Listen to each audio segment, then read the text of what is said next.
अगर कोई कहता है उसे मौत से डर नहीं लगता तो या तो वह झूठ बोल रहा है या वह एक गोरखा है।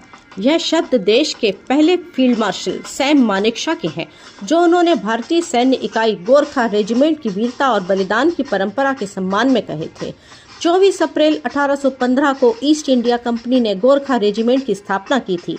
1947 में आज़ादी के वक्त भी ब्रिटिश सेना में 10 गोरखा रेजिमेंट शामिल थी। इस रेजिमेंट में ज़्यादातर सैनिक नेपाल, उत्तराखंड, हिमाचल प्रदेश, दार्जिलिंग और सिक्किम से भर्ती किए जाते हैं। लेकिन गोरखा सैनिकों का इतिहास गोरखा रेजिमेंट से भी पुराना है। आइए हम जानते हैं। क्या आप जानते हैं कि गोरखा रेजिमेंट का इतिहास 250 साल पुराना है? 18वीं शताब्दी में राजा पृथ्वी नारायण शाह नेपाल के एकीकरण में जुटे हुए थे। तब उनकी सेना में बड़ी संख्या में गोरखा शामिल थे। उनकी सेना पंजाब की तरफ बढ़ी तो महाराजा रणजीत सिंह की सेना ने उन्हें पीछे ढकेल दिया। लेकिन रणजीत सिंह उनकी वीरता से इतने प्रभावित हुए कि उन्होंने अपनी सेना में शामिल कर दिया, जहां गोरखाओं को लाहुरे कहा जाने लगा। अब एंग्लो नेपाल वार के बाद क्या यहाँ पर पहली बटालियन बनी। भारत की तरफ मजबूती से बढ़ती नेपाली सेना का टकराव 1814 में अंग्रेजी सेना से हुआ। यहीं से एंग्लो नेपाली युद्ध की शुरुआत हुई। यह युद्ध 1816 तक चला। हालांकि बाद में सुगौली की संधि के बाद युद्ध की समाप्ति हुई। इस युद्ध में गोरखा सैनिकों के साहस से ब्रिटिश सरकार काफ़ी प्रभावित हुई। इसके चलते 24 अप्रैल 1815 को ईस्ट इंडिया कंपनी ने गोरखा रेजिमेंट की स्थापना की। इस दिन नसीरी बटालियन के रूप में पहली गोरखा इकाई को सुबाथू में गठित किया गया। भारत की आज़ादी के वक्त ब्रिटिश सरकार कुछ गोरखा रेजिमेंट को अपने साथ ले जाना चाहती थी। ऐसे में 1947 में ब्रिटेन, भारत और नेपाल के बीच एक त्रिपक्षीय समझौता हुआ। गोरखा सैनिकों को ब्रिटिश या भारत की सेना में से किसी एक को चुनने का विकल्प दिया गया। अधिकांश सैनिकों ने भारतीय सेना को चुना। इसके बाद भारतीय सेनाओं में गोरखाओं के लिए गोरखा राइफल्स की स्थापना की गई।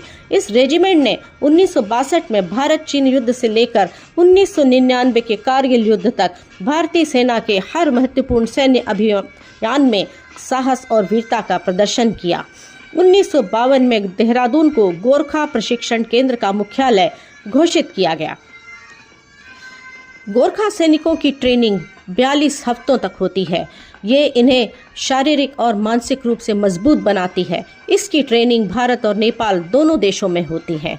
आज भारतीय सेना की रेजिमेंट में करीब 32,000 के करीब गोरखा हैं। इस रेजिमेंट में बड़ा हिस्सा नेपाल के सैनिकों का भी है। गोरखा रेजिमेंट भारतीय सेना में शामिल है।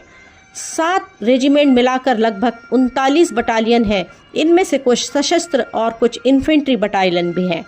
वर्तमान में कुल 14 जीटीसी, 39 जीटीसी तथा 58 जीटीसी क्रमशः देहरादून, लखनऊ और शिलांग से संचालित हो रहे हैं।